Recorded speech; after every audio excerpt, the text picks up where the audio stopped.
Assalamualaikum warahmatullahi wabarakatuh. Waalaikumsalam warahmatullahi wabarakatuh.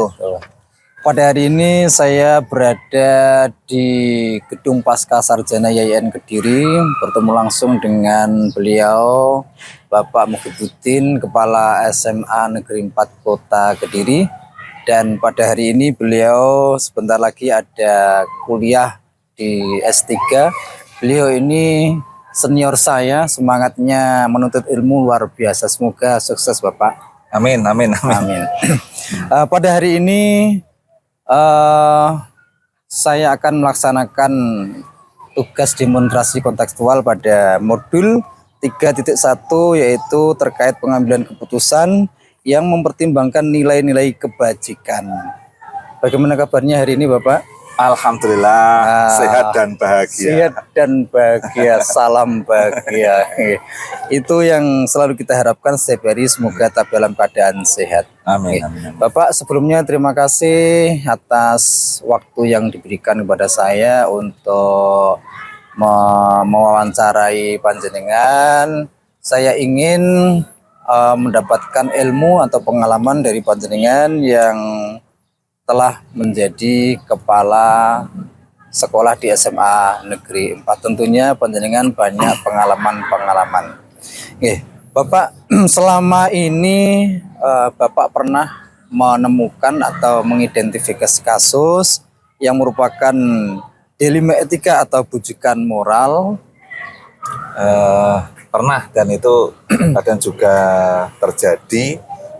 Istilahnya kan delima, sama-sama benar, kita Sama-sama harus benar, betul. Kita memilih yang mana yang paling pas, yang paling bijak, yang berdampak positif untuk semuanya. Oke. Mungkin salah satu kasusnya yang sedang diputuskan Bapak.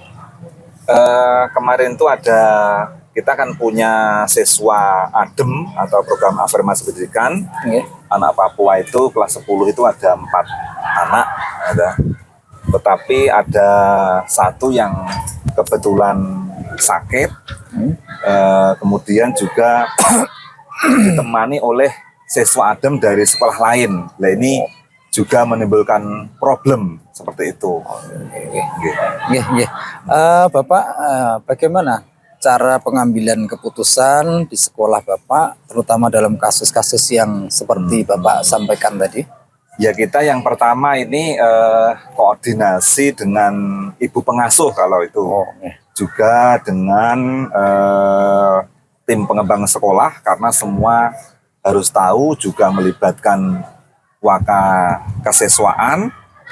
Kita bermusyawarah ini sehingga dapat mencari solusi dan semua untuk observasi yang mendalam, sehingga keputusan kita itu yang kita putuskan tepat. Jadi ketika kita berbicara tentang anak ADEM, anak bangsa Bapak ya, tentunya berbeda dengan siswa-siswa yang lain. Di sini adanya ibu pengasuh, istilahnya begitu ya. Jadi ketika memutuskan tentang kasus-kasus tersebut, tentunya yang pertama adalah koordinasi dengan ibu asuh, kemudian dengan pengembang sekolah, waka kesiswaan, dan juga fungsionalis yang lain. Selanjutnya Bapak, langkah-langkah atau prosedur seperti apa yang biasa Bapak lakukan selama ini? Ya, tadi kita akan ke ibu pengasuh, beliau juga observasi, saya sendiri juga observasi, komunikasi juga dengan di atasnya. Di atasnya itu kan ada namanya penanggung jawab provinsi itu Pak Wagono dari Batu itu. Kemudian juga klarifikasi dengan beliau bagaimana sebetulnya yang terjadi, karena laporan orang tua kadang itu sepihak, sehingga kami juga koordinasi. Kemudian kami memikirkan juga dampak jangka panjang, juga mementingkan semua siswa ADEM seluruhnya dan juga siswa kita sendiri, karena juga kadang ini melebar kemana-mana, kadang terjadi sindiran-sindiran antara siswa asal Papua dan juga siswa kita sendiri. Oke, baik Bapak. Langkah-langkah yang dapat saya simpulkan yaitu mengedepankan observasi terlebih dahulu, kemudian klarifikasi tentang kebenaran masalah tersebut. Berikutnya adalah tidak kalah penting adalah koordinasi. Kemudian memikirkan dampak jangka panjang dan tentunya juga memikirkan kepentingan untuk orang banyak. Nah, Bapak, hal-hal apa saja yang selama ini dianggap efektif dalam pengambilan keputusan pada kasus-kasus yang seperti Bapak sebutkan tadi? Yang jelas sekolah kan punya peraturan akademik, sehingga kita tidak membedakan antara siswa adem dan siswa asli, sehingga nanti tidak terjadi diskriminasi. Peraturan itu tetap kita pegang, tetapi yang utama tetap kita musyawarah semua manajemen sekolah, termasuk ke wali kelas, ke BK, sehingga hasil musyawarah tetap mengacu pada peraturan nilai-nilai yang sudah kita tetapkan di SMA Negeri 4. Luar biasa Bapak. Jadi tetap mengedepankan musyawarah dari unsur wali kelas, BK, waka kesiswaan, waka humas, waka sarpras, dan waka kurikulum. Dan yang terpenting di sini adalah tetap mengedepankan mengacu pada peraturan nilai-nilai yang ada di sekolah. Nah, selanjutnya Bapak, hal apa saja yang selama ini merupakan tantangan setiap memutuskan kasus atau sesuatu itu pasti ada tantangannya Pak. Kira-kira tantangan-tantangan yang pernah dihadapi apa aja? Kalau dalam hal ini, kalau siswa Papua itu tantangan kita itu ini karena program nasional, jadi ini disoroti oleh pemerintah. Jika kasus kecil atau besar pun ini juga bisa masuk ke pusat. Lah ini termasuk tantangan yang cukup berat.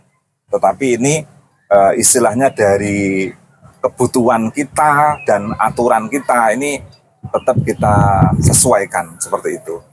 Jadi tantangannya karena yang jelas anak-anak kita yang dari Papua itu berbeda dengan anak-anak pada umumnya, sehingga butuh perlakuan khusus, butuh pertimbangan khusus yang jelas berdasarkan dengan kebutuhan, sehingga dengan tantangan-tantangan tersebut tetap mengedepankan pada keperpihakan pada murid. Harus kita. Bapak, selanjutnya dalam memutuskan masalah, mungkin adanya sebuah tata kelola atau jadwal tertentu dalam penyelesaian kasus-kasus tertentu, atau langsung Bapak menyelesaikan di tempat atau memiliki jadwal-jadwal khusus?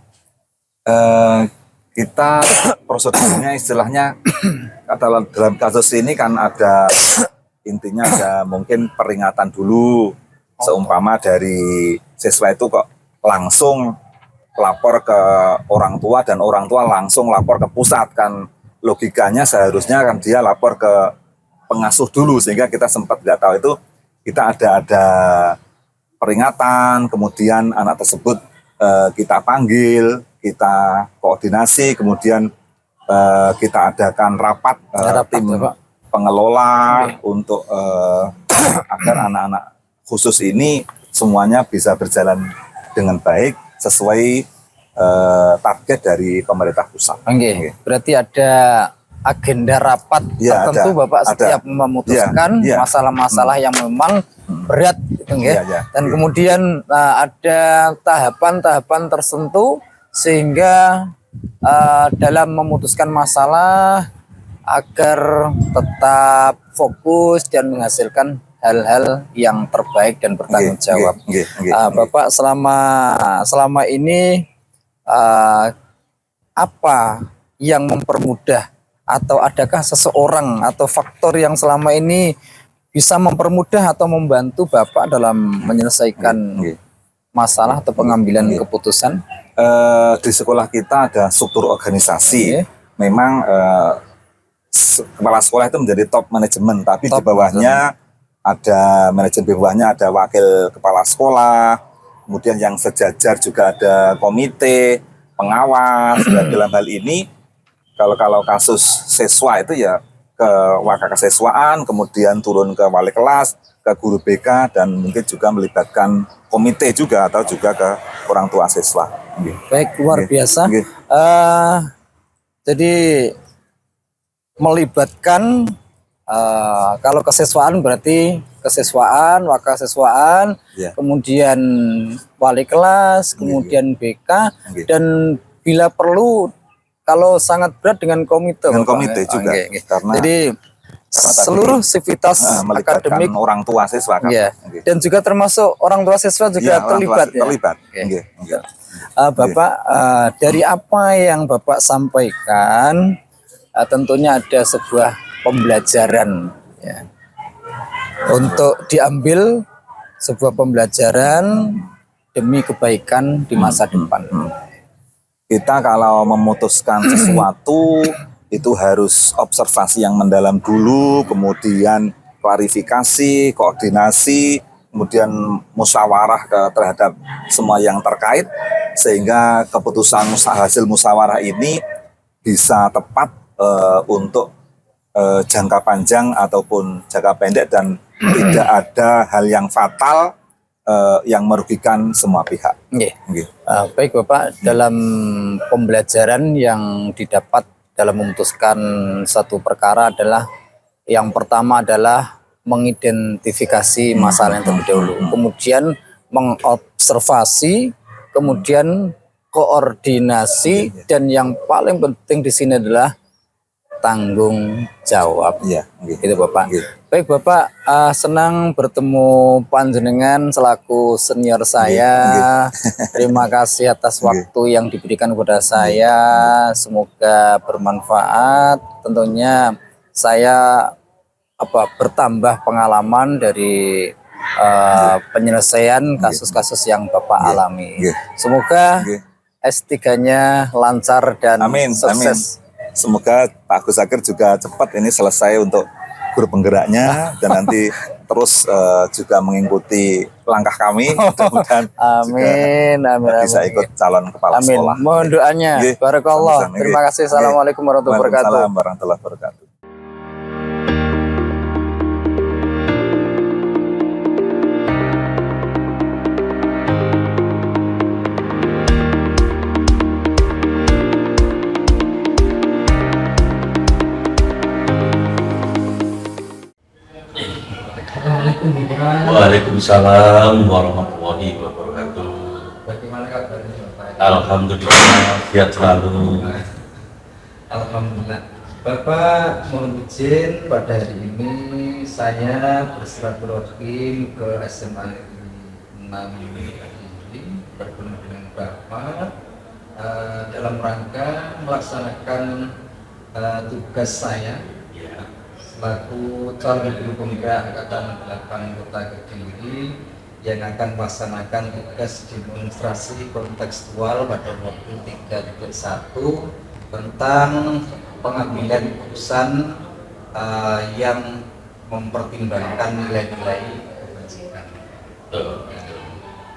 Bapak sudah lama menjadi kepala sekolah, tentunya banyak pengalaman yang pada kesempatan hari ini kami mohon izin ingin sinau, ingin mendapatkan pengalaman-pengalaman dari panjenengan.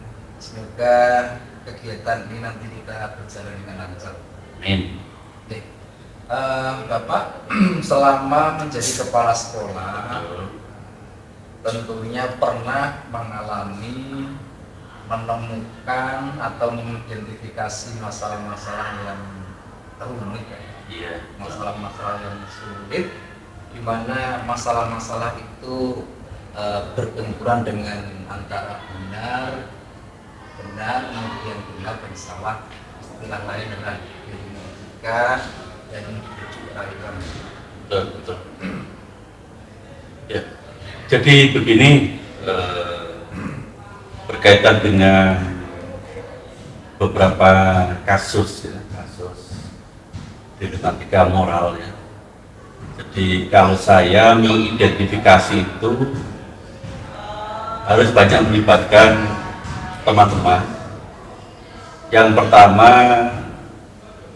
semua permasalahan anak itu kan ada pada kelas, dan di situ kan ada wali kelas. Ya, wali kelas punya peran yang sangat optimal.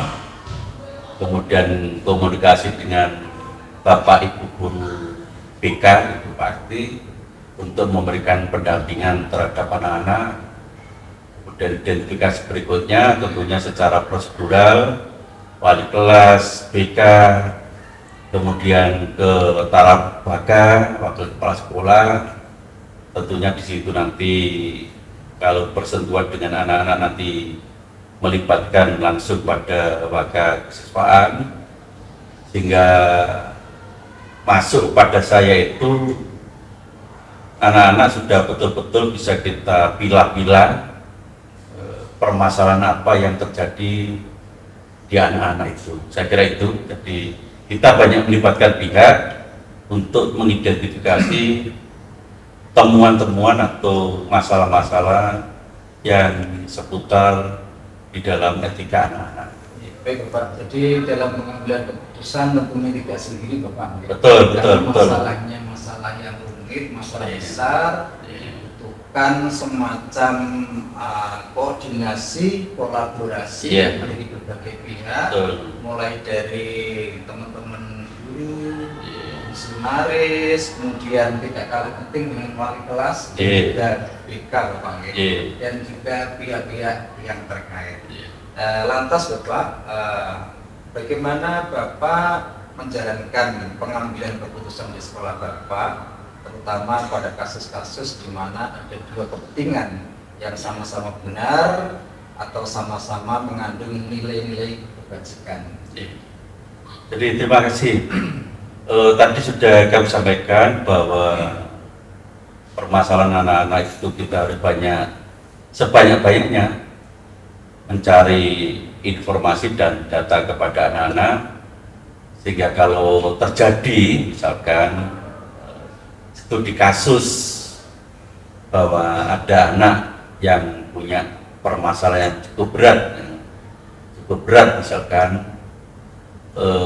walaupun di dalam aturan tatib misalkan itu pada titik kelompok akhir misalkan di dalam klasifikasi dan sanksinya misalkan, tetapi tidak semata-mata anak kemudian kita hukum sesuai dengan tatib, tapi tentunya kita tetap mengedepankan bahwa pendampingan, pembinaan harus tetap kita lakukan, khususnya dengan pihak orang tua.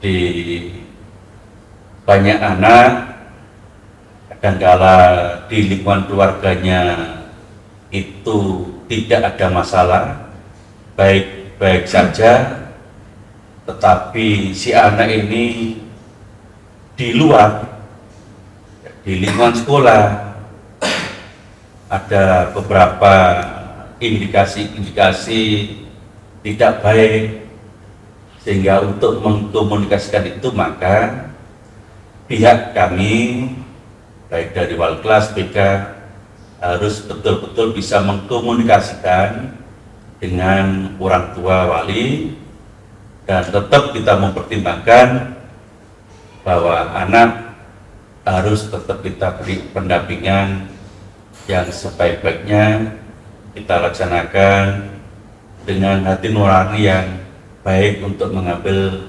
keputusan itu. Ya, harapannya anak-anak bisa introspeksi, bisa tidak mengulang pada kasus yang berat. Nah, ini nilai lebih kita di situ. Ya. Jadi nilai lebih kita adalah memberikan pendampingan terhadap anak-anak yang bermasalah. Kalau anak-anak yang baik tentunya sudah tidak perlu didampingi. bagaimana anak-anak yang punya permasalahan-permasalahan yang tidak baik ini, kewajiban kita semuanya selaku pendidik untuk mengedepankan bahwa setiap langkah kita untuk mengambil keputusan kita gunakan dengan hati nurani yang baik. Oke, terima kasih Bapak. Berarti hati nurani Betul. itu menjadi pertimbangan yang pertama. Betul. Jadi ketika ada siswa yang melanggar, tentunya tidak langsung dihukum, Betul. akan tetapi perlu adanya observasi, Ya. kemudian dirapatkan, Ya. dan tidak kalah pentingnya adalah mempertimbangkan nilai-nilai etika, Bapak. Betul. Etika, moral, kemudian yang berlaku tentunya di SMA Ya. Negeri 6 Kota Kediri. Dan tentunya juga tetap berpihak kepada murid. Betul. Karena memang tugas guru adalah mendidik Ya. dengan sesungguhnya, memanusiakan manusia sehingga murid tersebut tetap menjadi anak yang baik dan kelak menjadi anak yang soleh-solehah. Amin. Betul. Bapak, selanjutnya mungkin bisa dijelaskan Bapak langkah-langkah atau prosedur seperti apa yang biasa Bapak lakukan selama ini dalam mengambil keputusan. Jadi tentunya kita punya SOP, jadi tentunya kita tetap punya SOP. SOP kita tertuang di dalam tatib kita. Di dalam tatib kita tetap kita harus senantiasa prosedural, SOP-nya ada, kita laksanakan hingga sampai contoh terkecil saja. Jadi teman-teman itu kan ada tim tatib itu, jadi ada tim tatib. Kemudian anak-anak juga ada tim khusus setiap pagi itu di depan. Contoh kecil aja, jadi misalkan ada anak yang terlambat, ada anak yang terlambat, bagaimana tetap kita harus memberikan pembelajaran kepada anak yang terlambat itu, bahwa teman-temannya yang lain kenapa bisa masuk dengan tidak terlambat, kenapa Anda terlambat, dan tentunya tetap kita harus menanyakan, karena satu kasus itu juga berbeda-beda perlakuan terhadap anak-anak. Contoh anak terlambat, kan tentunya kita harus mengidentifikasi, menanya, kenapa Anda terlambat? Ada anak terlambat karena ban bocor. Ada anak terlambat karena kehabisan bensin. Ada anak terlambat memang kesiangan, ketiduran. Ada anak terlambat karena mengantarkan adiknya sekolah di yang lain, karena satu-satunya yang bisa mengantar hanya si anak tersebut. Ada anak yang terlambat karena membantu orang tuanya ke pasar.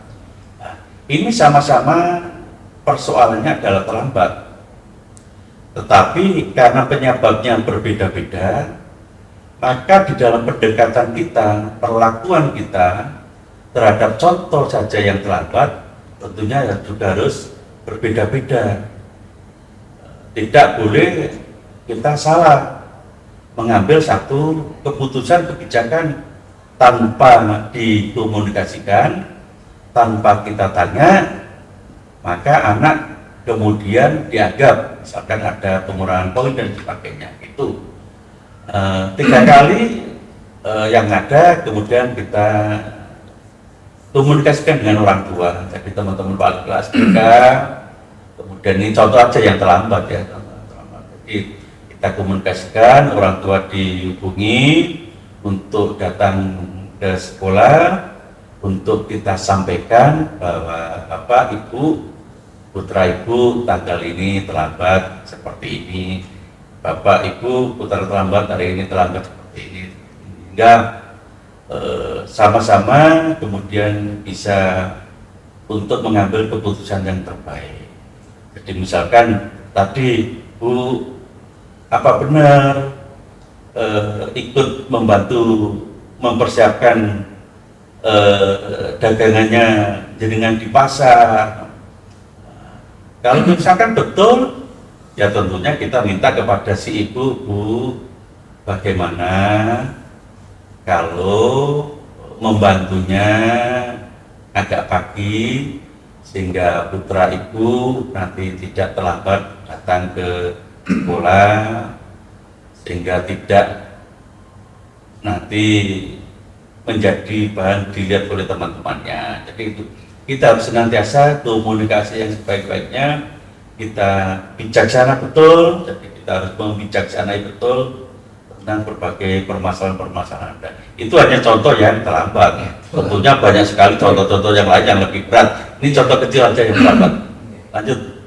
Ya, bisa kami simpulkan Bapak.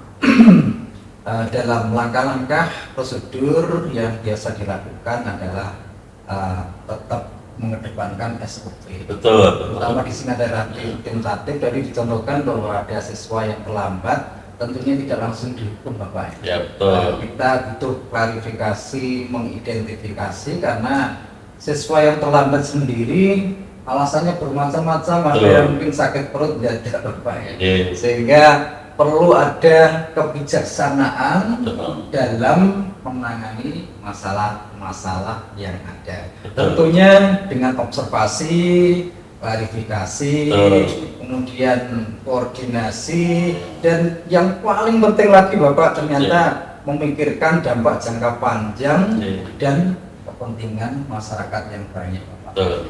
Selanjutnya Bapak, kira-kira hal apa saja yang selama ini Bapak anggap efektif dalam pengambilan keputusan pada kasus-kasus yang lain?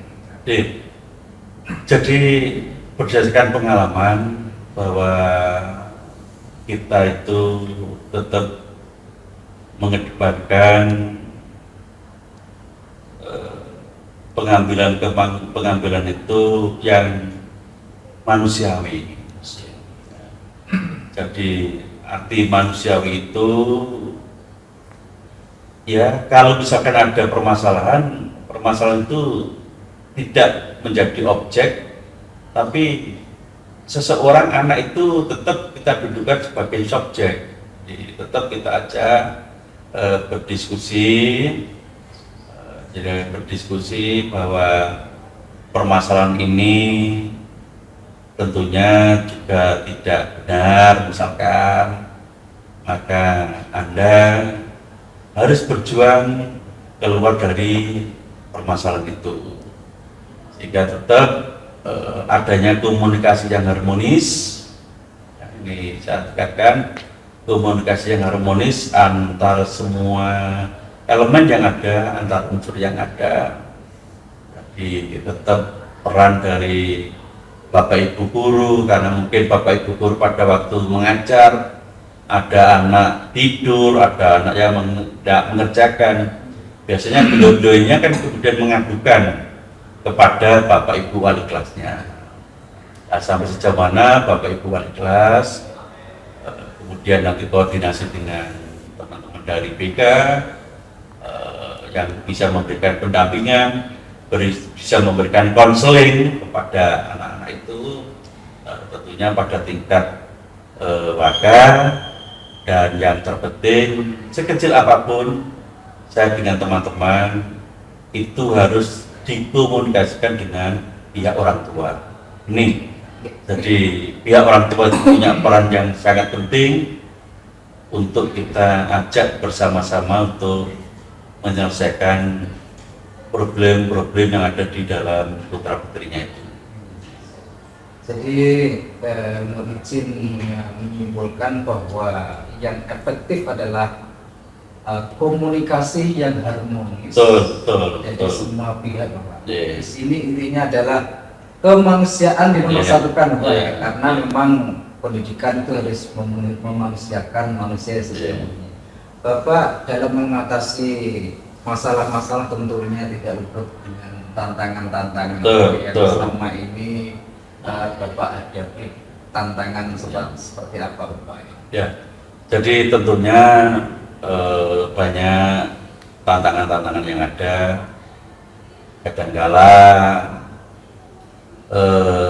di dalam tim saja, ya di dalam tim, karena kita itu punya, walaupun kita punya SOP, kadang-kadang ada benturan-benturan juga di dalam tim itu. Tentunya ada yang maunya bahwa anak itu bermasalah, ya kita tindak sesuai dengan tatib yang ada. Nah, tetapi ada pihak yang lain, ya tetap bahwa namanya anak, ya tetap anak, tidak luput dari kekhilafan mungkin, juga karena keterbatasannya, sehingga namanya anak juga punya masalah. Ini kadang-kala ada tantangan-tantangan dalam pengambilan keputusan, karena ada beberapa yang inginnya sesuai dengan aturan, ada yang menginginkan yo ya yo namanya anak kita beri pendampingan dulu. Nah, pun demikian dengan orang tua, Jadi kadang-kala itu ada orang tua yang terlalu over, ya terlalu over artinya over di dalam memproteksi putranya. Ini kadangkala ada orang tua menganggap bahwa anaknya di rumah baik-baik saja. Nah, kemudian setelah tahu ada permasalahan di sekolah, dia tidak yakin bahwa anaknya juga bisa melakukan itu. Nah, ini kadang-kala ada orang tua yang seperti itu, apalagi permasalahan yang sifatnya kolektif. Ya, dia merasa bahwa anaknya jadi korban ajakan, itu ya ada korban ajakan, terlalu meyakini bahwa anak saya baik, padahal belum tentu. Di lingkungan luar anak ini baik. Jadi ini tantangan-tantangan kita bahwa untuk mengambil keputusan yang terbaik itu pasti ada, dan yakinkan bahwa kalau kita itu pakai hati yang baik, insya Allah nanti hasilnya juga akan yang terbaik. Jadi dalam tantangan-tantangan yang dihadapi sudah pasti adanya perbedaan pendapat. Betul. Yang kedua, dalam pendekatan personil. Sama tadi dengan orang tua ternyata juga berbeda-beda. Betul. Orang tua putranya atau putrinya di rumah itu baik-baik saja. Berbeda-beda. Nah, Bapak, apakah Bapak memiliki sebuah jadwal khusus dalam menyelesaikan kasus-kasus yang berat, atau Bapak langsung menyelesaikan di tempat, atau memiliki sebuah jadwal yang menyelesaikannya bentuk atau prosedur seperti apa kira-kira Bapak yang dijalankan? Betul, jadi untuk tahun ini saya mencoba satu strategi baru. Jadi tahun pelajaran ini saya mencoba untuk strategi baru. Saya membuat jurnal pemantauan. Jadi jurnal pemantauan. Jurnal pemantauan ini dipegang oleh Bapak Ibu Wali kelas. Jadi jurnal pemantauan. Sehingga dalam satu bulan sekali, di dalam rapat khusus wali kelas, jurnal itu saya suruh mengumpulkan, kemudian direkap oleh tim. Misalkan kelas 11 itu ada permasalahan apa saja, kemudian di kelas 12 misalkan ada permasalahan apa, itu bisa terdeteksi sedini mungkin, sehingga ini memudahkan untuk mendeteksi sedini mungkin permasalahan-permasalahan yang ada di dalam kelas itu. Jadi Jadi permasalahan-permasalahan yang ada di dalam kelas itu tentunya studi kasus-kasus individu yang ada di kelas itu. Ini saya gunakan dan alhamdulillah juga efektif, sehingga saya berharap semua pembinaan itu terdokumentasi di dalam jurnal pemantauan itu. Nah, jadi ada jurnal pemantauan tentang perilaku anak. Ini yang dipegang oleh wali kelas, sehingga nanti 1 bulan sekali wali kelas akan saya tanya urut, misalkan Bapak Ibu 10-1 adakah permasalahannya apa yang ada, namanya siapa, dan sampai sejauh mana pembinaan dan pendampingan Bapak Ibu. Ini yang kita coba, sehingga jangan sampai ada anak yang tahu-tahu ternyata permasalahannya cukup berat dan tidak ada satu pendampingan. Ini jadi dengan harapan tetap kita mengedepankan bahwa etika moral ini betul-betul kita kedepankan. Kita tidak langsung pada tatib yang sudah tertuang itu berapa anak di poin berapa itu, tetapi saya mencoba bahwa anak-anak itu di sekolah harus merasa nyaman. Kalau di rumah tidak nyaman, di lingkungan masyarakat tidak nyaman, di sekolah tidak nyaman, kasihan. Mau kemana anak-anak kita? Ya, betul. Nih, sehingga ini bagus. Saya mencoba bahwa pendekatan-pendekatan kita adalah yang tentunya mengedepankan humanis. Jadi kita tetap mengedepankan bahwa nurani, kebaikan itu kita tanamkan kepada Bapak Ibu guru semuanya, wali kelas, Bapak Ibu guru, tim BK. Mari anak-anak itu kita selamatkan bareng-bareng. Saya kira itu yang bisa sampaikan. Mungkin ada hal-hal yang lain yang masih kurang berkaitan dengan tema tentang etika moral ini. Monggo.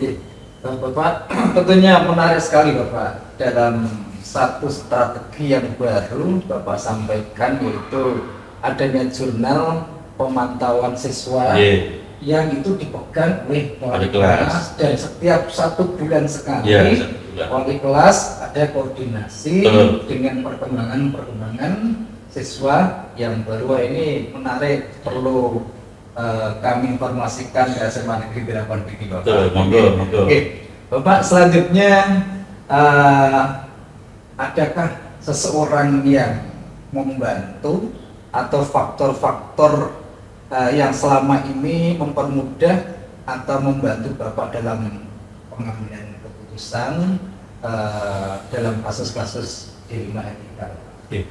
Jadi tetap tadi di awal sudah kami sampaikan bahwa di dalam dilematika moral ini kita tetap pada keyakinan kita bahwa kebaikan itu adalah segala-galanya. Kebaikan itu yang paling utama. Maka kalau tentunya ada yang membantu, tentunya banyak pihak yang membantu saya di dalam mengambil keputusan-keputusan berkaitan dengan dilema-dilema yang ada di dalam diri anak-anak. Tentunya seperti saya menyimak tadi yang ke depan di dalam SOP kita, tentunya kita tetap melibatkan teman-teman di dalam posisi wali kelas, itu tetap wali kelas itu, kemudian tentang teman-teman di bimbingan konseling itu yang selalu memotret kejadian-kejadian yang ada dalam diri anak-anak, dan tentunya dari teman-teman waktu kepala sekolah itu selalu kita hadirkan, dan juga kita di saat-saat tertentu memang saya mengkomunikasikan dengan pengurus komite ini. Jadi perkembangan-perkembangan itu kita juga menyampaikan sampai pada pengurus komite bagaimana tentang strategi, kemudian keberhasilan di dalam pengambilan keputusan itu, karena mau tidak mau SMA 6 ini berbagai input, dan alhamdulillah saya bisa mendampingi anak-anak, tentunya menjauhkan dari unsur-unsur kekerasan. Jadi unsur-unsur kekerasan, dan selama ini juga bisa tertangani dengan baik. Ya, anak-anak perkelahian dan lain-lain yang tren di luar itu tentunya betul-betul kita antisipasi, jangan sampai anak-anak kita menjadi korban untuk masa depannya. Saya kira itu tadi banyak pihak yang memberikan inspirasi pada saya untuk mengambil keputusan-keputusan yang berkaitan dengan dilema-dilema yang ada di dalam diri anak-anak. Oke. Baik Bapak, tadi Bapak menyampaikan kebaikan harus dipertahankan dan dibela. Oleh karena dalam memutuskan sebuah persoalan, tentunya Bapak senantiasa melibatkan banyak pihak, mulai dari wali kelas, BK, kemudian fungsionaris dan orang tua, dan tidak kalah penting di sini ada komite. Nah, ini kita koordinasi dengan komite, tetap diajak koordinasi. Yang terakhir Bapak, dari semua hal yang telah disampaikan, tentunya ada pembelajaran yang perlu Bapak sampaikan terkait dalam pengambilan keputusan. Jadi di dalam pengambilan keputusan tadi sudah saya sampaikan bahwa kita harus mengedepankan yang terbaik lah, yang terbaik buat anak-anak. Ya. Jadi kita harus mengedepankan itu. Bagaimana tentang masa depan anak-anak. Jadi, kita tetap mengedepankan hati nurani kita, kemudian tetap berpikir tentang masa depan anak-anak. Jadi janganlah kita terlalu mudah memberikan punishment, hukuman terhadap anak-anak yang nanti bisa menjadikan anak-anak itu gagal di dalam meraih masa depannya. Tapi tetap kita harus memberikan yang terbaik, sehingga mudah-mudahan anak-anak itu tadi dengan berbagai persoalannya kemudian bisa menginsafi, mensadari kekurangan-kekurangannya itu, dan untuk menatap ke masa depannya. Itu yang bisa kami sampaikan. Baik, terima kasih Bapak atas ilmu yang diberikan, atas pelajaran pengalaman yang diberikan. Tentunya ini merupakan ilmu-ilmu bagi kami Bapak untuk kedepannya. Semoga Bapak tetap sehat. Amin. Demikian tadi saya melakukan wawancara dengan Bapak Kepala SMA N6 Kota Kediri, Bapak Marco. Sekali lagi terima kasih. Terima kasih, mudah-mudahan bermanfaat. Amin. Sukses selalu. Assalamualaikum warahmatullahi wabarakatuh. Waalaikumsalam warahmatullahi wabarakatuh.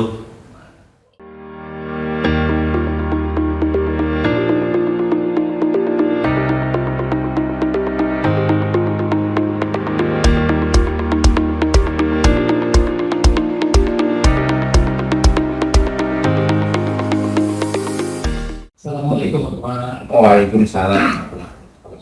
Bapak sehat? Alhamdulillah. Alhamdulillah.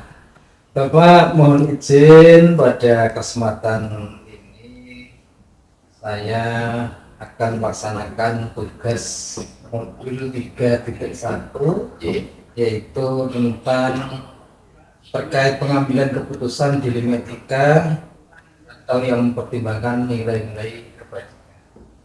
Bapak ada waktu hari ini? Salam. Insya Allah siap ini. Kita waktunya. Bapak tentunya sudah lama menjadi kepala sekolah, banyak pengalaman, banyak ilmu. Saya ingin mendapatkan ilmu dan pengalaman dari panjenengan untuk kebaikan-kebaikan ke depan. Ji, yang berbagi. Dan pada hari ini langsung saja Bapak kita mulai. Bapak selama ini Bapak pernah menemukan atau mengidentifikasi permasalahan-permasalahan atau kasus-kasus yang merupakan dilema etika atau rujukan moral? Terima kasih, pertanyaannya luar biasa ini. Terkait dengan dilematika sama rujukan moral, ini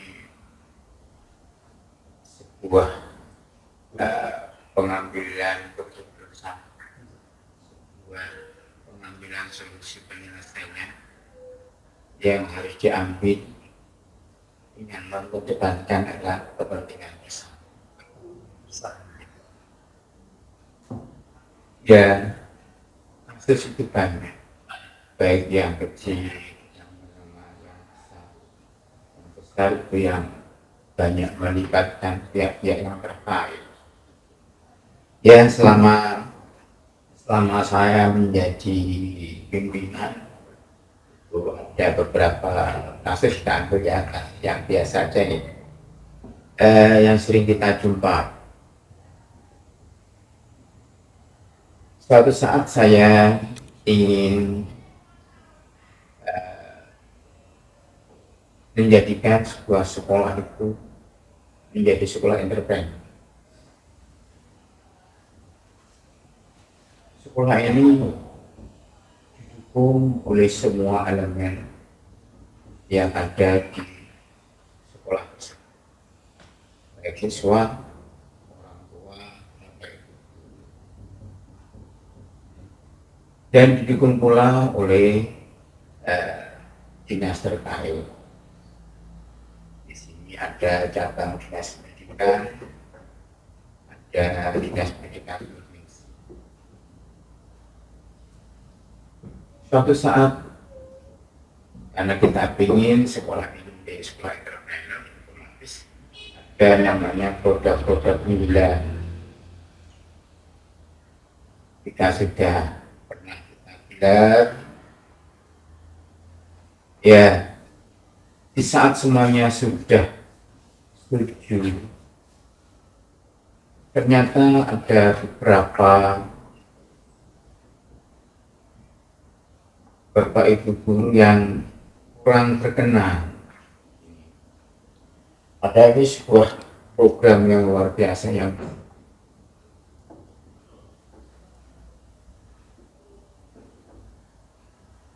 awalnya setuju. Setelah kita pada saat pelaksanaan ini, kita mau membranding sekolah ini menjadi sekolah entrepreneur dengan membuka lahan-lahan produksi. Kita sudah mendatangkan desain untuk merubah lahan. Semula lahannya adalah lahan parkir dari sekolah.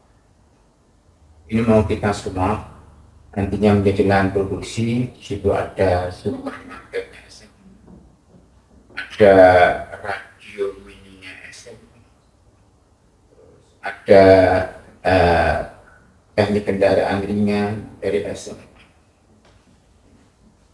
bahkan ada siap untuk pembuatan demo.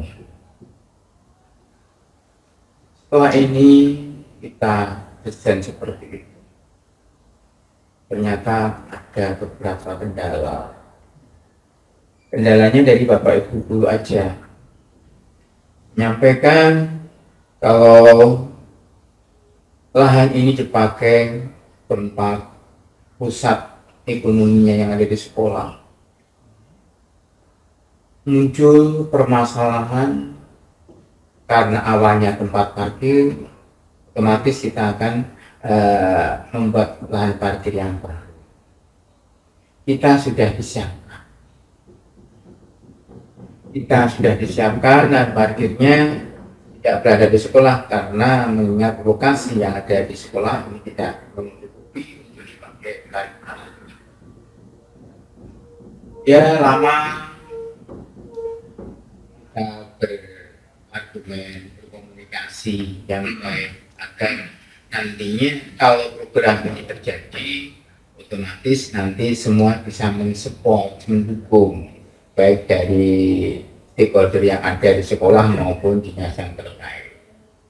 Ya, dengan komunikasi yang memerlukan beberapa lama, ternyata tidak bisa menemukan titik temu. Otomatis ini dilema bagi kita sudah menyampaikan program ini ke cabang dinas, ke dinas pendidikan provinsi.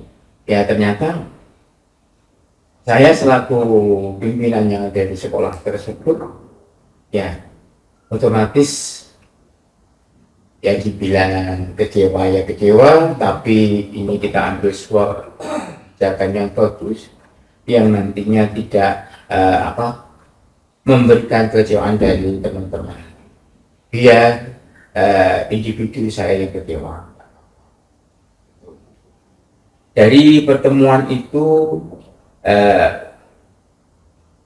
dengan kebijakan saya tidak menindaklanjuti terkait dengan program sekolah. Pertimbangannya sangat banyak, yang jelas ini ya pertimbangan yang pertama yang jelas kondisivitas yang ada di sekolah ini. Agar tetap kondusif, maka saya otomatis dengan berlapang dada tidak melanjutkan program sekolah. Ya mungkin ini awal bagi saya untuk bisa menyelami apa yang dikehendaki dari teman-teman, meskipun di koordinasi yang pertama ini semuanya mendukung, tapi selama perjalanan selama ada waktu yang lama sehingga muncul perubahan mindset dari teman-teman, sehingga belum waktunya kita untuk menjadikan sekolah ini sekolah.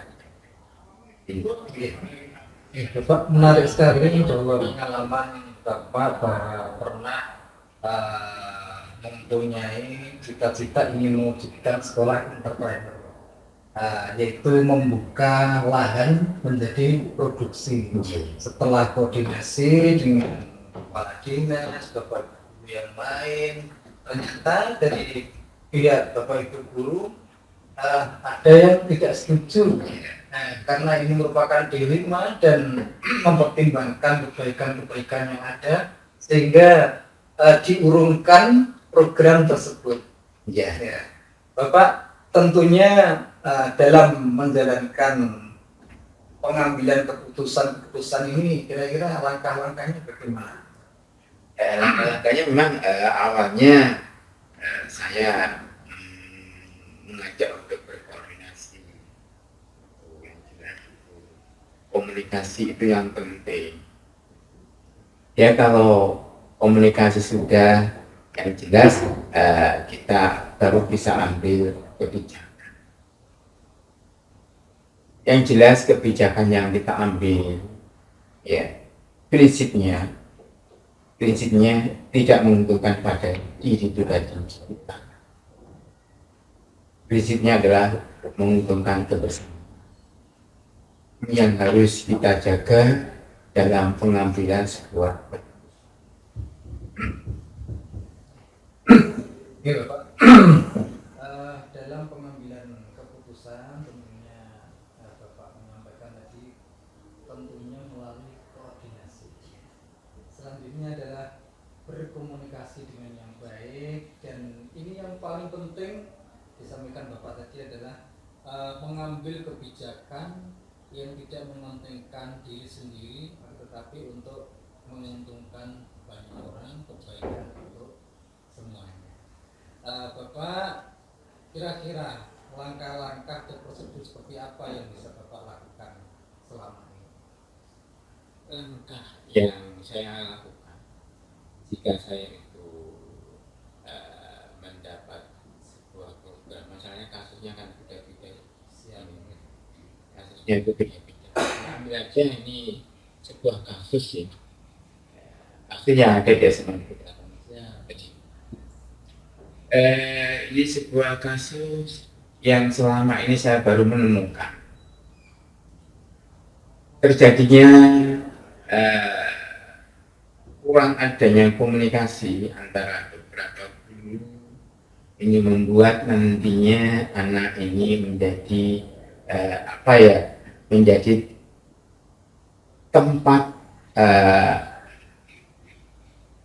tempatnya anak bersalah gitu. Ini kita ketahui bersama SMA Negeri 8 ini kan banyak dari atlet, banyak atlet, otomatis dalam satu kelas ini bercampur aduk, ada yang atlet, ada yang bukan. Nah ini kendala yang dihadapi oleh Bapak Ibu guru itu dalam pemberian evaluasi penilaian ini dianggap sama. Ya ini mestinya, apalagi situasi di dalam kurikulum merdeka kan kita harus memberikan pelajaran yang diferensiasi. Jadi sesuaikan dengan bakat minat dari anak, kemampuan dari anak. Ya ini yang belum dipahami pada saat itu, bahwa anak-anak atlet itu yang diperlukan adalah kekuatan, bukan intelijensi, sehingga banyak para atlet ini ya berlatih di luar untuk meningkatkan kemampuan. Ya banyak di TC di luar juga untuk meningkatkan kemampuan, apalagi pada saat ada turnamen-turnamen. Ya ini yang belum bisa dipahami oleh Bapak Ibu. Sehingga pemberian penilaian atau evaluasi itu ya kecenderungannya anak yang tidak termasuk dalam kategori atlet ini disamakan dengan atlet, sehingga otomatis dalam pengambilan penilaian otomatis ada kecemburuan. Anak yang tidak masuk, terus tugas juga tidak perlu, tidak jarang dikerjakan, sehingga muncul ya namanya guru itu ada punya sifat kurang senang ya terhadap anak-anak yang tidak disiplin. Bukan tidak disiplin, itu memang kebutuhan anak pada saat itu memang beda. Anak yang atlet harus dia berlatih dan berlatih. Kan kita nggak tahu nanti anak itu nanti latihan ini atau dia memiliki sebuah kemampuan di cabang olahraga tertentu, dan nanti kan bisa menjadi sebagai pekerjaannya dia setiap hari. Di samping itu bagi anak-anak yang punya intelijensi yang tinggi di bidang pendidikan, di bidang akademik, belum tentu nanti dia juga bisa berkarir di bidang akademik. Makanya kita harus memberikan kesempatan bagi anak. Nah, untuk apa? Setelah kita memahami masalah, jadi prosedur kita tadi kan mengidentifikasi masalah, berarti memahami masalah yang ada.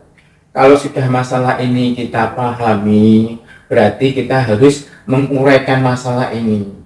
setelah menguraikan masalah ini, makanya kita harus bisa mengkomunikasikan dengan pihak-pihak yang terkait. Kalau masalah intern sekolah, otomatis nanti ada wasit, ada bapak ibu guru yang terkait. Demikian juga nanti juga ada dari pihak tenaga kependidikan. Lalu kita sudah merapatkan konfirmasi terkait dengan masalah itu, baru kita nanti memberikan alternatif solusi. Alternatif solusi ini yang perlu kita tawarkan.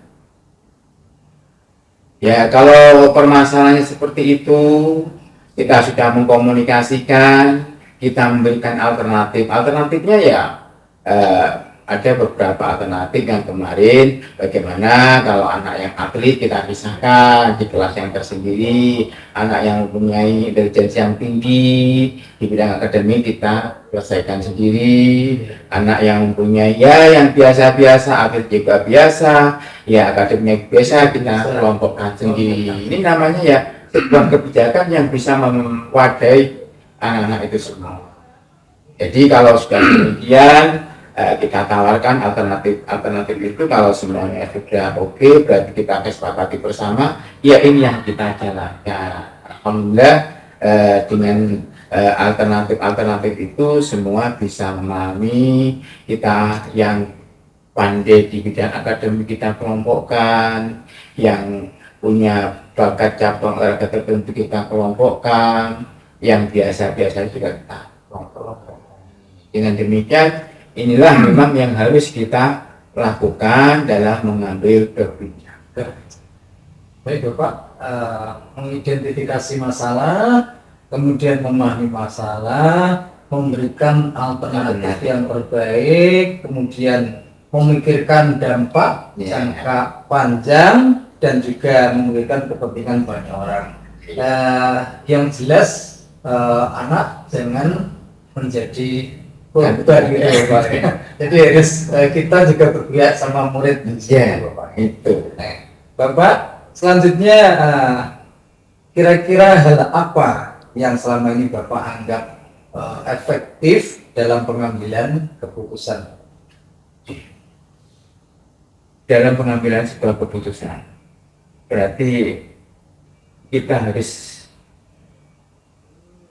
berpikir positif gitu. Ya,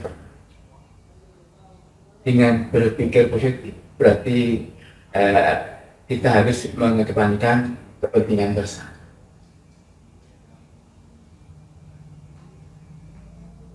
Setelah kita berpikir positif, ya ada pada diri kita sendiri sebuah keyakinan kita bisa melaksanakan, menyelesaikan terkait dengan permasalahan. Yang jelas dengan berpikir positif otomatis nanti dampak-dampak yang negatif juga tersisih dengan sendirinya. Jadi dampaknya akan menjadi dampak yang positif, ke depannya juga akan menjadi lebih baik. Berpikir positif dimanapun berada, terutama dalam menyelesaikan masalah. Yang kedua tentunya juga bermusyawarah ya Bapak, musyawarah, sehingga dengan musyawarah tentunya akan mengedepankan nilai-nilai kebaikan. Bapak selama memutuskan masalah tentunya ada tantangan-tantangan Bapak. Kira-kira tantangannya apa pada selama? Tantangan itu banyak. Apalagi masalah-masalah itu terkait dengan pribadi dari masing-masing.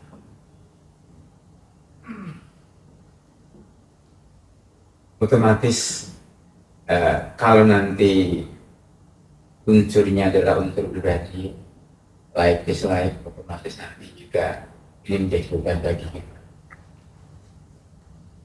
Makanya dalam menyelesaikan masalah terkait dengan pribadi seseorang, saya juga mohon izin untuk menyampaikan pandangan itu,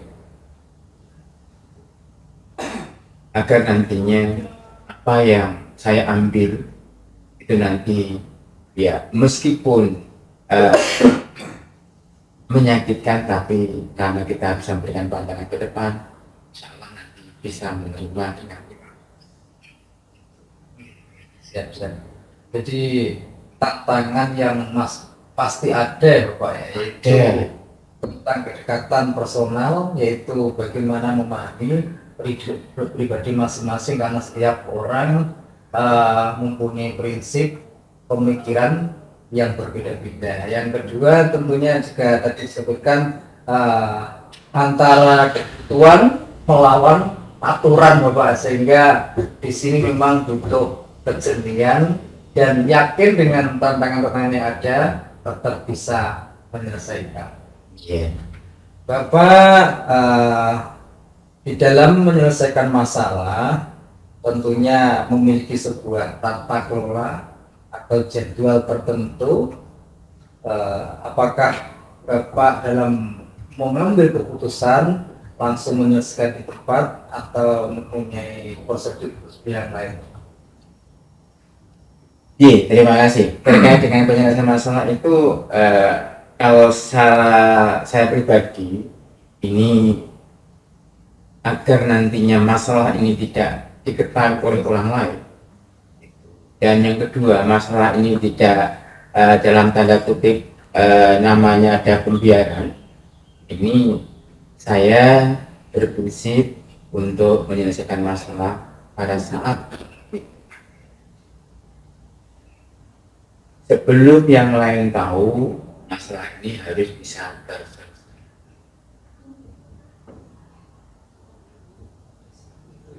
Ya, karena nanti kalau masalah ini tidak cepat terselesaikan, otomatis nanti ada bisikan-bisikan dari yang lain sehingga masalahnya akan berkembang semakin lama semakin ya nggak karu-karuan nantinya, sehingga nanti semuanya juga akan tahu. Kalau semuanya akan tahu, otomatis nanti yang kena juga atas nama sekolah. Baik Bapak, tentunya dalam memutuskan masalah melihat konteksnya Bapak. Kalau memang konteksnya segera agar tidak diketahui oleh orang lain di kemudian hari, akhirnya Bapak langsung mengambil keputusan sendiri. Tetapi apabila masalah itu melibatkan banyak orang dan butuh langkah-langkah, sehingga Bapak membuat keputusan dengan cara-cara tertentu. Di antaranya adalah koordinasi. Ya, seperti yang program yang sudah kita buat ini, sistem monitoring sekolah. Ini kan lepas dari kepribadian dari masing-masing, dan ini kan sifatnya menyeluruh, ini demi kebaikan dari teman-teman. Makanya untuk membuat program ini, otomatis yang pertama juga kita tawarkan ke teman-teman. Siap. Tapi di perjalanan memang program ini untuk mengetahui kekurang disiplin dari teman-teman. Jadi bagi teman-teman yang kurang disiplin, dengan adanya monitoring ini, otomatis nanti dia akan tahu letak kekurangannya itu di mana. Kalau seperti ini kan perlu waktu juga kan, perlu waktu untuk memberikan pembinaan, perlu waktu untuk memberikan sosialisasi, perlu waktu untuk kebermanfaatan untuk program ini. Dan nantinya kalau memang program ini bagus, otomatis dari cabang dinas pendidikan otomatis akan mengetahui, ini program yang bagus, sehingga kalau ini program yang bagus otomatis akan menutupi kekurangan atau permasalahan yang ada di dalam. Jadi memilah-milih masalah sekiranya segera diputuskan tanpa menunggu dan tidak diketahui oleh orang lain. Kemudian ada masalah yang memang penyelesaiannya adalah melakukan koordinasi setiap bulan, dan yang paling menarik ini Bapak, setiap hari, setiap pagi habis doa panjenengan mengadakan pembinaan dalam rangka untuk apa ya, memecahkan masalah-masalah di SMA Negeri 8 ini luar biasa Bapak. Ji, ini Semoga bisa apa ya istilahnya, bisa berjalan dengan lancar sehingga ke depan bagi guru SMA Negeri 8 ini menjadi yang lebih baik dan benar-benar mendampingi siswa dengan berpihak pada murid. Bapak, untuk selanjutnya, adakah seseorang yang bisa membantu dalam menyelesaikan masalah atau ada faktor-faktor yang selama ini bisa mempermudah dalam pengambilan keputusan selama ini? Terima kasih. Otomatis banyak teman-teman yang membantu terkait dengan penyelesaian masalah. Ya contoh aja ini aja lah, program yang baru kita yang sistem monitoring sekolah. Otomatis saya kan tidak bisa bekerja sendiri. Saya menyampaikan dengan kawan saya, dengan waka dan sebagainya. Otomatis kalau ini nanti waka saya ajak komunikasi belum bisa menemukan solusi sebuah masalah, otomatis saya juga akan mengangkat ke atasan saya. Jadi semua ini akan saya libatkan untuk membantu mana yang bisa untuk menyelesaikan masalah. Jadi tidak lepas dari teman-teman saya sebelum semua pekerjaan yang ada di sini juga waka yang menjalankan.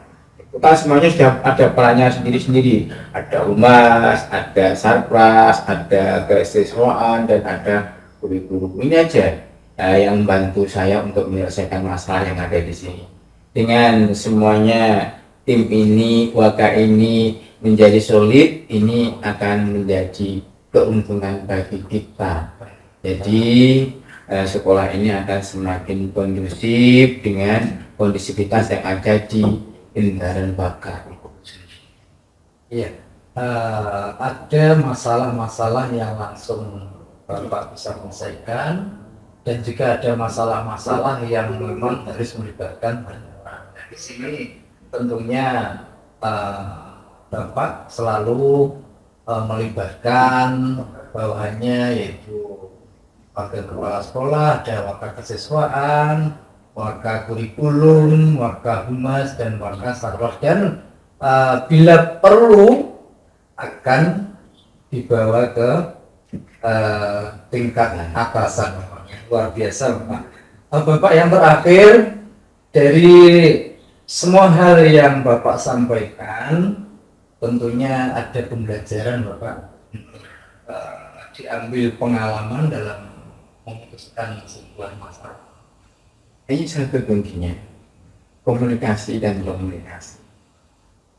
Dengan komunikasi inilah kita akan bisa menyelesaikan masalah. Terus yang kedua, yakin akan kemampuan kita, selalu berpikir positif. Dengan keyakinan kita, otomatis kita akan tahu mana yang salah, mana yang menguntungkan secara pribadi, mana yang menguntungkan secara bersama. Dua ini tidak bisa dipisah. Kemampuan seorang kita nggak tahu, tapi kalau yakin kita selalu berpikir positif terhadap apa yang akan kita lakukan, otomatis kita akan tahu kemampuan itu. Dan apa yang kita ambil keputusan itu yang jelas bukan untuk diri kita, tapi bersama. Tidak membuka komunikasi. Luar biasa Bapak. Yang terakhir, pembelajaran yang dapat disampaikan dari masalah-masalah yang dihadapi, yang diputuskan, ada dua kunci Bapak yang panjenengan sampaikan tadi. Yang pertama komunikasi, yang kedua adalah yakin akan kemampuan kita bisa berpikir positif, karena dengan berpikir positif bisa menemukan keuntungan, bisa menemukan kebaikan. Luar biasa Bapak. Bapak, tentunya saya Syakir, panjenengan guru saya, pimpinan saya, mengucapkan terima kasih atas ilmu dan pengalamannya yang telah diberikan kepada saya. untuk kita, untuk bekal kebaikan saya ke depan Bapak.